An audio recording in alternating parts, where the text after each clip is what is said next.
Well, it certainly, I think, has a bright outlook. There is really a once-in-a-lifetime opportunity with the current and pending investments in the Gulf ecosystem recovery that are going to follow the BP oil spill that happened in 2010. The Restore Act, the National Fish and Wildlife Foundation's Gulf Environmental Benefit Fund, the damage assessment from the spill, all of those will inform a lot of investments in the Gulf ecosystem recovery and ultimately in the economic recovery of the coast. So I think there's a lot of positive opportunity on the horizon.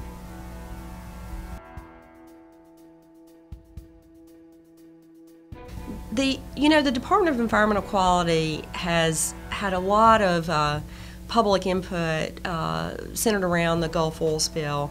And what the public has said and scientists have said is water quality. And I think that's really a concern statewide. But from an environmental standpoint, water quality is definitely a concern for the Gulf ecosystem, for our rivers and streams, and it's something that we all really need to pay attention to now. And I think that it will be something that'll be front and center in the planning for ecosystem recovery in Mississippi.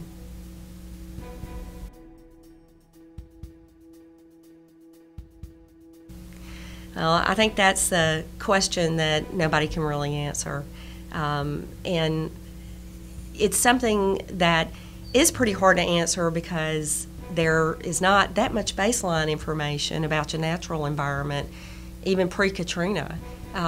We know a lot about a few species, and they're mostly commercial fish species, shellfish species, but there's a lot that we don't know because there simply hasn't been a lot of investment into gathering baseline data about a lot of our Gulf species. And so a good bit of that's going on after the BP oil spill as part of the damage assessment, but I think it's just really a big unknown. Certainly in our lifetimes, we'll see a lot of investments in recovery that hopefully will translate into healthier coastal bays and estuaries, marshes, barrier islands, our rivers and streams, coastal forest.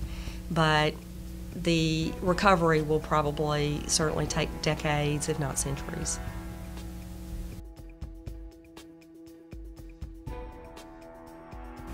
So I'm a wildlife biologist and I'm in a small business, and one of the things that I do is help facilitate the work, the collaboration of 19 conservation and community-based groups who are very interested in supporting Gulf ecosystem recovery and want to see the investments of the Restore Act funds and the funds from other Gulf recovery after the BP oil disaster truly be invested in Gulf ecosystem recovery, and they know that it will affect the double bottom line, the environment and the economy.